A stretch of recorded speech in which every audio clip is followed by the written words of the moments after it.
stop. What's up, guys? Welcome to the Deviant Gentleman Podcast. My name is Shane Vitko, alongside my co-host, Mr. Uncle Tommy Vext. What's up, everybody? How the fuck are you doing?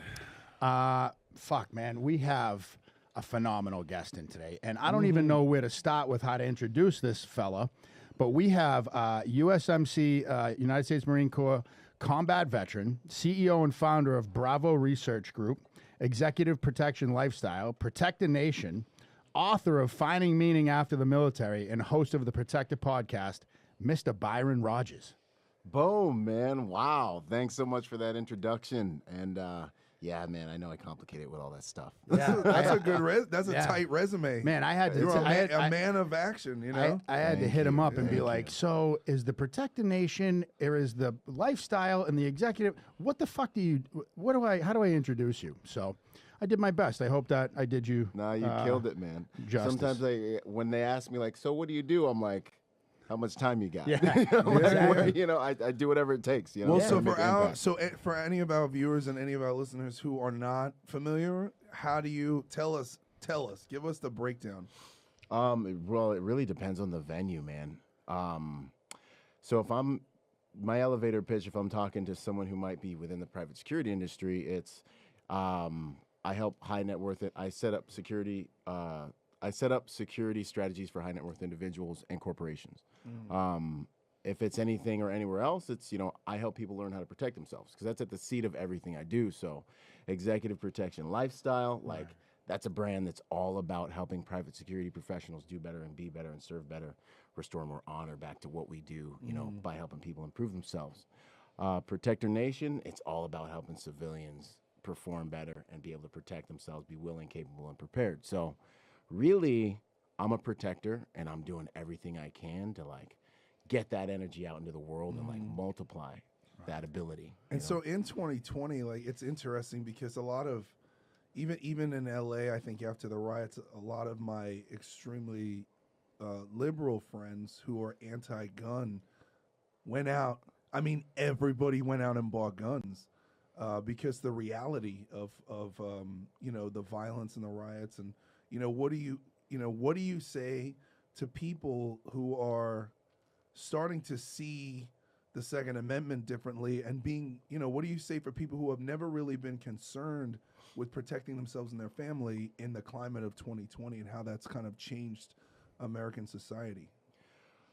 To me, in so many ways, it's a beautiful thing, right? So being in the private security game, I've had clients that appreciate security, and I've had clients that don't appreciate security. Growing up with 5 sisters, I've been like, I got to get you to understand the importance of security and being aware of your surroundings. We've all, and trying to help them understand that reality before living or experiencing something that validates that reality is like a whole thing. Right. So a lot of my energy, and you guys will see this, like we were talking in my social media posts, goes to helping civilians realize, I want to cause a little micro trauma with maybe a sharper video of some real world action. You know what I'm saying?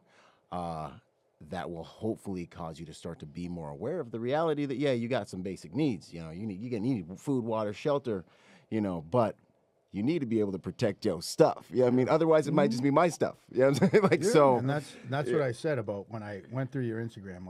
Every time we have a guest on, I like to start at the beginning. And, we had Emily on, I had to scroll through 3,000 posts. Mr. Byron, I had to scroll through 6,000. Dude, I was impressed. I was like, you did what? But when you start with somebody's thing of 5 likes to 20 likes to 50 likes to 100, 600, so on, and I get to see the progression. And I got to see your progression of who you became as a man, what what your purpose was to get through, and all these. You started off with so much inspirational stuff, and that's what you were sharing a lot, was a lot of inspirational quotes. And then I get to see, like I told you before, your training of the first time you started doing the tactical ranges, to getting certified, to where you're at now. And it's humbling growth, and it's like I said, I mean, I followed some of these guys that are insane. They don't even look, and it's bing, bing, bing, bing, hitting all this shit, and it's like, damn, man. And yours, in the beginning, was buy the numbers, stop, shoot. Buy the numbers, stop, shoot. And over time, you get to see. I feel like I wish more people put up the the videos where they fall, the videos where they miss, not just the ones that this came out absolutely perfect and here's me, I'm ready for any scenario. Are ya? You do. It's the natural beauty versus the makeup beauty thing. It's like, nah, like natural beauty is I feel in some ways it's like it's you, it's superior. I love the imperfection is perfection kind of thing. So like on that, I'm sitting here and I'm getting ready to start posting my shooting videos, you know, I'm doing my thing. And there's a lot I could say about that because, you know, a lot of those motivational videos, I was banging those out and I was just like, I got something inside of me and I got to say it. I got to express it. I should express it somehow. I don't care if like 2 or 3 people just watch the video, but like, this is my responsibility to give, you know, what I have inside me. Right. But then with the shooting stuff, it's funny because, you know, I roll with a bunch of dudes and we're all gunslingers, right? And I'm like, I was like the worst dude in the crew, you know what I'm saying? So they're all looking at me. That's for a public record, that is me. Right? I'm Yo. like the sloppiest shot, bro. Right? Yeah. No, I I don't d- care though. Like, listen, you Feel don't free get to hire me. You don't get better if you don't practice. you Yeah, know? yeah. And so I was just like, they're like, what are you doing? Like, why are you recording yourself? I'm like, yo, I'm going to post this. And they're like, how? It was horrible. You're the worst dude here. You can't post it. I'm like, my brand is never going to be about perfection. It's going to be about the pursuit of your potential. And I think that's relative to everybody. It comes down to if you think you can do it better, then try it. Just like the the black the activist there who went and trained and ends up shooting them, and he did miserable, which is like There was I the posted. I activist threw that that down the other day. the police brutality. I thought training, that right? was that I give the guy credit for at least saying, hey, I'll go give it a shot, That, and I then give him respect seeing for it that. and then going like, wow, man, you're right. Like that split second of what do I do? I'm shooting it, and it's like, well, that's not what you're supposed to do. Most people, Right? Yeah. It's Right? it's interesting how Yeah. most people who are so outspoken and so hyper critical of law enforcement have never been in life and death situations. Or Right. shot a Yeah. BB So- gun. Yeah, and it's like literally, it happens that fast. 100%. And so people are just kind of like, they see from the outside and they just assume, or it's like, you know, I get a lot of people who, I've been pretty vocal about, you know, mandatory vaccinations and stuff like that aren't tested. And I posted a video yesterday of a woman in England who was complaining that in England, the Kid came home. kid came home and they were giving the kids vaccines without parental consent. And, you know, and I got all these parents, you know, these moms who are like, oh, I would kill someone if that's, I'm like, I'm like, you Would wouldn't, you though? you would, I'm like, listen, like, you don't, I'm like, What a lot of people Margaret, mean by I'm that pretty is this. sure. Yeah, I would I'm just. pretty sure. Yeah, you would just give them a piece of your mind. I'm Right, like, yeah. but you know, it's like that everyone always throws themselves. They project themselves into situations, whether it's good or bad. And I would do this, and I'm like, you don't know what you would do You have no idea. until that happens. Yeah. I can only talk about what I know that I've experienced and how I've reacted and responded in those situations. And it's a very interesting thing that the internet age has sort of evaporated that part of critical thinking and observation of like, okay, what would I do in this situation?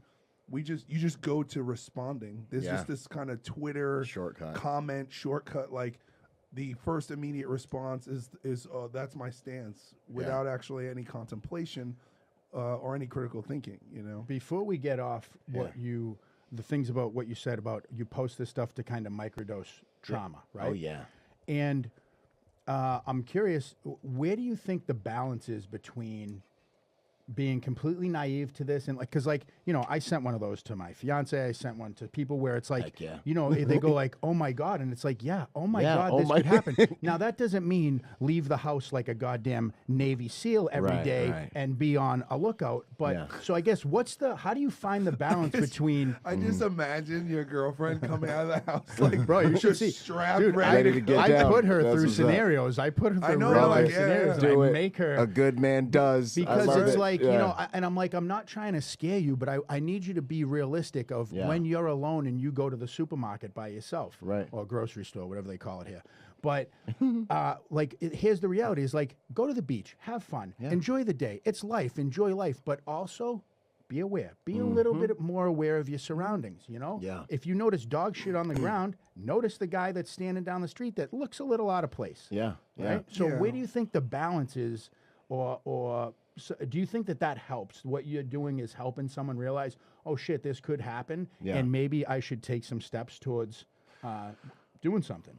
Yeah, I think we all have the tools inside of us naturally and organically. I think based on it, like experiential learning from our environment, the tools that are relevant get used and implemented more often, and the tools that are irrelevant kind of get just like dumbed down. So, like if you live, your whole life in Orange County, California, and nothing ever happens, and you just don't really find it as a relevant skill to have situational awareness and think of yourself as being hunted, which you are for a number of different reasons, just for being in that zip code, depending on who you are, right? But so what I try to do is give that little micro trauma a glimpse into reality. Like, this isn't a movie.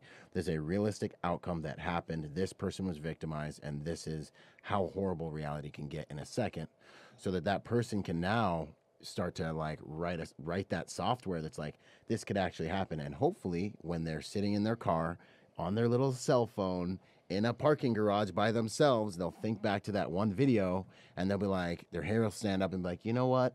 Maybe I should just move. Because I know, as a big brother and a father and a husband, I can tell people like, hey, you know what? You really need to pay attention more. You really need to look around more.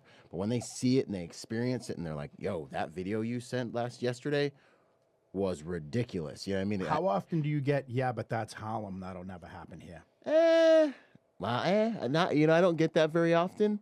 I think that's an older way. I think that might be a more old school way of viewing it, because we've seen how, because it's like I've been posting them from like all kinds of angles. And that's what I appreciate. And that kind of criminality is no longer in a ghetto jurisdiction. It's not just anymore. concentrated, like and it's not just coming from black. It's not just coming from white. It's not just coming from Hispanic. It's always been that way. It's just the way that the media used to portray African Americans. It's like we're all criminals and we're all stealing, and now we're all super victims. criminals. And I'm like, sick. Super predators. First we're super predators. Right now we're an endangered species. Yo, can niggas just talk for ourselves? Like, can I just have my own stuff? Like, I just be Byron? Is that okay with everybody? Yeah. But it's crazy. Like, I was, because I'm really up on the trafficking stuff, and I post a lot of, 50% of my audience are female, and I posted several videos of people who are doing like what you're doing, talking about the zip ties on cars. Like, a lot of people,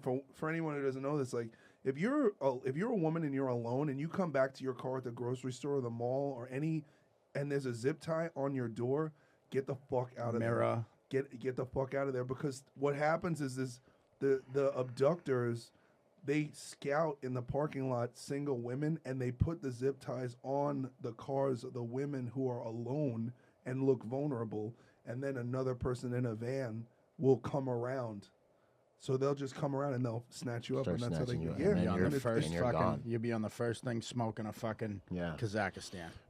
But back to Kazakhstan, is that a real place? Yeah. Is that where you're from? No. Isn't that's where Borat's was filmed? Kazakhstan. Yeah. With a little, he also called Harambe Hermborough. Like, I'm a fucking geography major. My bad. Well, on that same thing you were saying. Weren't you stationed there?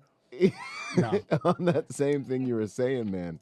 The awareness, I think, it shouldn't be a paranoia. It shouldn't be impairing to your life, but you should understand it in the way that it can help you live a safer and more higher quality life. So especially when I first got back from my deployment and I was a little bit like dialed up and would deal a little bit more with hypervigilance, right? Oh, yeah. You go into a place and, my lady just knew, like, give him about 4 minutes. Yeah, I mean, he's gonna sit here. I'm gonna sit here.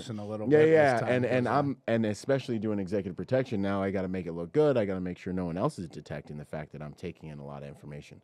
But the principle is, once I have a plan, I feel more secure. Right. And when I know I'm using shortcuts to protect myself, I feel better and stronger and more secure. So it's really just supposed to spark you to think, okay, cool. These are things that are dangerous. I don't do these things. I sit this way. I move this way. I'm aware of somebody if they're getting tactical positioning on me, and I think with the more awareness and the more Yeah. training you have, the less fear there is That's what behind a situation happening, because I'm prepared for this. Right. And the common misconception is you just live in fear all the time because you're always being like proactive. That's the It's black like, and nah, white. You bro, either like, live in fear all the time, or you're outside looking like a fucking, you're in SWAT with all the shit and everything. It's like those are two. You don't understand the space. Of the spectrum. Yeah, I mean, I think preparation is the equivalent of speaking softly and carrying a big stick. Yeah. Right. It's like 100%. It's like, okay.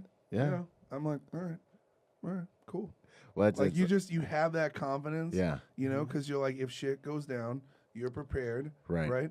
And that's okay. It's gonna be somebody else's mistake if they roll up on you. If they They're make you gonna have make to. a bad decision, and you're Right. like, it's not really, you know. And then you just kind of roll. And that's the dude you got to watch out for, bro. The dude you just the difference between strength and power. Yeah, I mean the difference between force and power. You know, force needs to push against something. It's got something that it needs to work with. You're like trying when it's force. When it's power, you're grounded in yourself. You're like a closed loop, and it's Well, like I know something.